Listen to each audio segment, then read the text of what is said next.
जय महाराज जी की सभी भाइयों और बहनों को। यह उन दिनों की बात है जब मैं बहुत बीमार रहा करती थी। मेरे पेट में बहुत तेज दर्द रहता था।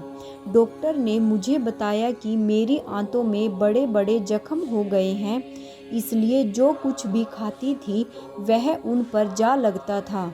धीरे धीरे मेरा सब कुछ खाना बंद हो गया, यहाँ तक कि अन्न भी। इस कारण शरीर इतना कमज़ोर हो गया कि महीने में एक बार तो नर्सिंग होम में जाकर ग्लूकोज और इंजेक्शन लगवाने ही पड़ते थे। उन दिनों मैंने इतने डॉक्टरों को दिखाया कि यदि कोई उनकी गिनती मुझसे पूछे तो मैं नहीं बता सकती थी।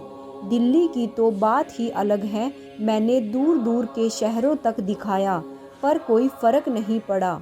बीमारी बढ़ती ही गई। अब तक मेरा हीमोग्लोबिन घटकर सिर्फ 5 ग्राम रह गया था। मैं चलती फिरती कंकाल बन चुकी थी। लेकिन मैं यहाँ अपनी बीमारी का बखान नहीं करना चाहती। मेरी तो सिर्फ यही इच्छा है कि मैं आप सभी को बताऊं कि कैसे जिंदगी की इस दुखदाई पड़ाव पर मुझे श्री आशुतोष महाराज जी की छत्र छाया मिली और फिर किस प्रकार उन्होंने मुझे कष्टों के इस सागर से पार लगाया। दरअसल मेरे पड़ोस में एक बहन जी रहती हैं जिन्होंने श्री आशुतोष महाराज जी से ज्ञान दीक्षा लिया हुआ था। वे मुझे अक्सर सत्संग सुनाया करती थी। मैं उनके विचारों से बहुत प्रभावित थी। यूँ तो मेरे पड़ोस में ऐसे बहुत से लोग हैं जिन्होंने कहीं ना कहीं से ज्ञान दीक्षा ली हुई है।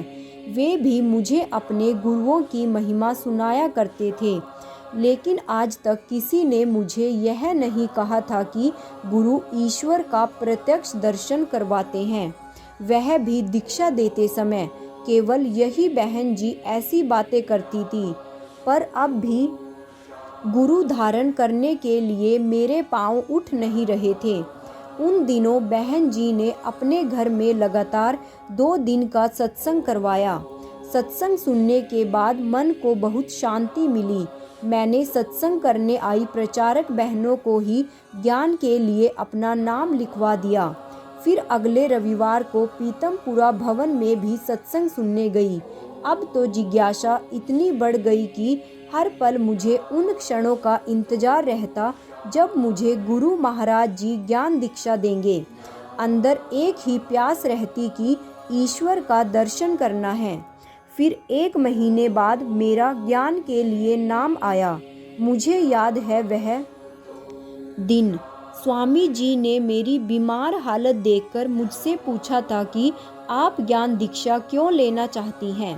तब मेरे दिल और मन से सिर्फ एक आवाज़ निकली थी, मुझे सच्ची भक्ति चाहिए, मोक्ष चाहिए। गुरु महाराज जी की कृपा से मुझे महान ब्रह्म ज्ञान मिला। मैंने अपने भीतर ही बहुत प्रकाश देखा।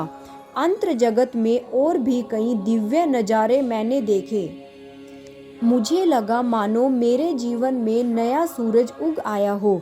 मैं निरंतर सुमिरन में रत रहने लगी।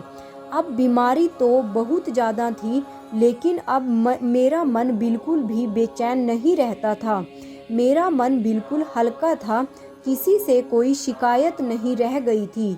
लगता था यह मेरे ही कर्म संस्कार हैं, इसलिए मुझे ही भुगतने पड़ेंगे। सच बताऊं तो अब मुझे मौत की भी चिंता नहीं रह गई थी। बस यही मन में रहता था कि इस जीवन के रहते अधिक से अधिक साधना सुमिरन कर लो। कमजोरी के कारण घर का ज़्यादा काम तो नहीं कर पाती थी, इसलिए ज़्यादा से ज़्यादा समय साधना में रत रहती थी। गुरु महाराज जी ने अंदर से सिर्फ यही प्रेरणा दी कि मुझे अपना अधिक से अधिक समय साधना को देना है। इसलिए मैं तेज दर्द में भी तड़पते हुए सुमिरन नहीं छोड़ती थी। बाहर की दुनिया जैसी भी थी, लेकिन अंदर की दुनिया बहुत सुखपूर्ण थी। ऐसे ऐसे अलौकिक दृश्य दिखाई देते थे जिनका मैं वर्णन तक नहीं कर सकती। उनका दर्शन मेरी आत्मा को तृप्त कर देता। मेरा मन अंदर बहुत ज़्यादा खुश रहता था। एक दिन मुझे इतना तेज दर्द हुआ कि वह बर्दाश्त से बाहर हो गया। दवा ले ली, इंजेक्शन भी लगवा लिया, लेकिन कोई असर नहीं हुआ। मैं बेहोशी की हालत में पड़ी थी, लेकिन महाराज जी की असीम कृपा से अब भी मुझे सुमिरन की सुध थी। ऐसी अवस्था में मुझे नजर आया कि मेरे पति और सभी रिश्तेदारों ने मुझे अर्थी पर उठा रखा है। वे शमशान घाट की ओर जा रहे हैं और सब लोग शमशान घाट पर पहुंच चुके हैं। पर जैसे ही वे मेरी अर्थी को नीचे रखते हैं, तभी महाराज जी प्रकट हो गए और उन्हें रोक दिया। कहा, अभी नहीं, जरा रुको, थोड़ा समय रुक जाओ। लेकिन पति और संबंधियों ने कहा कि वे लाश को और ज़्यादा देर तक नहीं रख सकते। उसी घाट पर एक अन्य लाश का दाह संस्कार हो रहा था। महाराज जी ने उस लाश की ओर संकेत करते हुए कहा कि अच्छा, तब तक रुक जाओ जब तक उसका अंतिम संस्कार हो रहा है। यह अनुभव इतना वास्तविक था कि मुझे पूरे दिन यह एहसास बना रहा कि मेरी अर्थी सजी हुई है और मेरी लाश बस जलने के लिए ही तैयार है। महाराज जी ने यह जो दिखाया था सिर्फ एक सपना भर नहीं था, मेरे जीवन की एक कड़वी सच्चाई थी। क्योंकि पहली बात तो मेरी हालत मरने जैसी थी। दूसरा, आज तक जितने भी ज्योतिषों को दिखाया था, सबने बताया था कि मैं 40 साल से अधिक जीवन नहीं जी सकूंगी। और अब यह मेरी उम्र का वही दौर चल रहा था। अगले दिन भी मेरी स्थिति बहुत खराब थी। मैं जैसे तैसे सहारा लेकर साधना में बैठी। बैठते ही गुरु महाराज जी मेरे सामने प्रकट हुए और बोले कि बेटा, उठ खड़ी हो जा, तेरे पास समय बहुत ही कम है। मृत्यु तेरे सर पर मंडरा रही है। तेरे भाग्य में अब मृत्यु लिखी है। इसे काटने के लिए तुझे खूब सेवा करनी होगी। मैंने रोते हुए महाराज जी से कहा कि मैं अब क्या सेवा करूंगी। शरीर इतना दुर्बल हो चुका है कि ठीक से खड़ी भी नहीं हो पाती, चक्कर आने लगते हैं। महाराज जी बोले, चल मैं तेरे संग सेवा करवाता हूँ। इतना कहकर महाराज जी मुझे किसी बहुत बड़े भवन में ले गए। उन्होंने अपने हाथ में एक बड़ा सा पाइप पकड़ा हुआ था और उससे वह पानी डालते जा रहे थे। मेरे हाथ में झाड़ू थी। महाराज जी मुझसे कह रहे थे, चल झाड़ू से यहाँ सफाई कर, वहाँ सफाई कर। जब एक स्थान की सफाई खत्म हो जाती तो फिर वो मुझे आगे बढ़ा देते और कहते, जल्दी कर, समय बहुत कम है, यहाँ की भी सफाई करनी है। इस प्रकार महाराज जी ने मुझसे सारे भवन की सफाई करवाई, एक स्थान भी गंदा नहीं रहने दिया। पौने घंटे बाद जब मेरी आंख खुली तो मेरा सारा शरीर बुरी तरह से थका हुआ था। ऐसा लग रहा था कि जैसे मैंने सच में ही इन्हीं हाथों से पूरे दिन कहीं सफाई की है। ऐसे हैं मेरे सतगुरु, साधना में ही मुझसे इतनी सेवा करवा ली कि उस सेवा के आधार पर मेरे कर्म संस्कार धो डालें। मेरे सर पर मंडराते काल को पीछे धकेल दिया। इसके अगले दिन मेरे पति मुझे अस्पताल ले गए। डॉक्टरों ने कहा कि शरीर में खून बन ही नहीं रहा, खून इतना कम हो गया है, लीवर ने भी काम करना बंद कर दिया है। अब और कोई चारा नहीं था, इसलिए मुझे खून चढ़ाया जाने लगा। इस समय मैं फिर से सुमिरन में डूब गई थी। आंखें बंद करती तो गुरु महाराज जी के दर्शन होते, खोलती तो ऐसा लगता जैसे महाराज जी मेरे कमरे के दरवाजे पर खड़े हैं। मुझे लग रहा था जैसे मानो मैं फूलों के बिस्तर पर सोई हुई हूँ।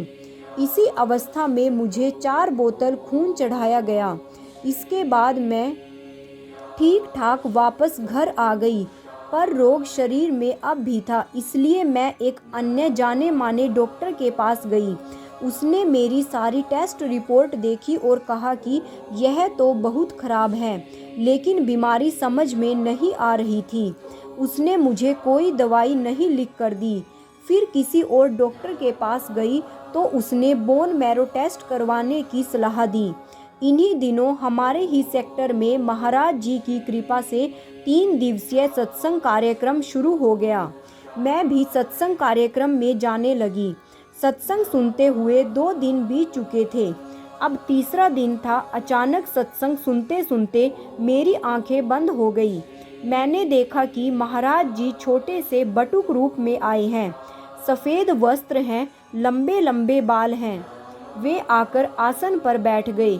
मैंने वह पर्ची जिसमें टेस्ट करने के लिए लिखा था महाराज जी के हाथों में पकड़ा दी। महाराज जी ने उस पर्ची को 8 हिस्सों में फाड़ कर फेंक दिया। फिर मैंने महाराज जी को पुरानी सभी रिपोर्ट्स दी। महाराज जी ने उन सब के भी छोटे छोटे टुकड़े करके हवा में उड़ा दिए। सत्संग समाप्त हुआ तो मैं प्रसाद लेकर वापस घर आई। अब भी उस अनुभव के विचारों में डूबी हुई थी। सोफे पर बैठकर मैंने प्रसाद का सिर्फ एक दाना खाया, क्योंकि 1.5 साल से अन्न मेरा बिल्कुल बंद हो रखा था, और पास ही रखी एक आध्यात्मिक किताब पढ़ने लगी। उस किताब को पढ़ते कब मेरी साधना लग गई मुझे पता ही नहीं चला। लेकिन अब की बार जो अनुभव हुआ जीवन भर मुझे याद रहेगा। मैंने देखा कि मैं ऑपरेशन टेबल पर लेटी हुई हूँ। महाराज जी ने डॉक्टर की यूनिफॉर्म पहनी हुई है और मेरा ऑपरेशन करने लगे।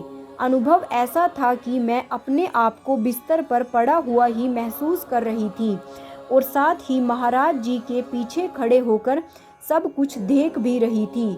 महाराज जी ने सबसे पहले मेरे पेट पर एक बड़ा चीरा लगाकर उसे खोल सीधी तरफ की गहराई से एक नाली खींचकर निकाली। शायद वह फूड पाइप थी। वह बिल्कुल ब्लॉक थी, गंदगी से ठसाठस भरी हुई थी।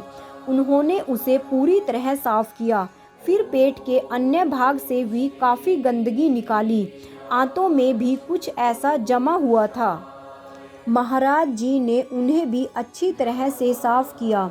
मुझे दर्द तो नहीं हो रहा था, लेकिन पेट से गंदगी निकल रही थी, इस बात का पूरा एहसास था। इस पूरे ऑपरेशन के दौरान मुझे लग रहा था कि जैसे किसी विशेष प्रकार की शक्ति ने मुझे जकड़ रखा है। अंत में महाराज जी ने वापस मेरे पेट को सिल दिया। उसके बाद मैं महाराज जी के सामने रोने लगी। मैंने कहा कि महाराज जी, अन्न का एक दाना भी खाए मुझे 1 साल से अधिक हो गया है। मैं अन्न के लिए तरस गई हूँ।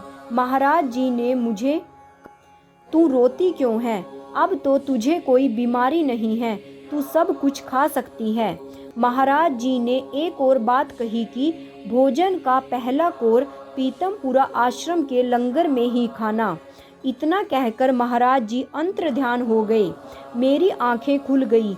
जब अनुभव शुरू हुआ था उस समय 1:30 बज रहा था और अब 3 बज चुके थे। जब मैंने अपने आप को सोफे पर बैठा पाया तो एकदम हैरान रह गई। मुझे 5 मिनट तो यह समझने में लग गए कि अभी जो कुछ देखा वह बाहर नहीं, अंतर जगत में घट रहा था। मेरे सारे शरीर में मंद मंद कंपन थी। घर पर कोई नहीं था, इसलिए किसी को कुछ बता भी नहीं सकती थी। बस चुपचाप सोफे पर लेट गई। जब बेटा स्कूल से आया तो उसी के साथ पीतमपुरा आश्रम गई। वहाँ सुमिरन करके लंगर ग्रहण किया।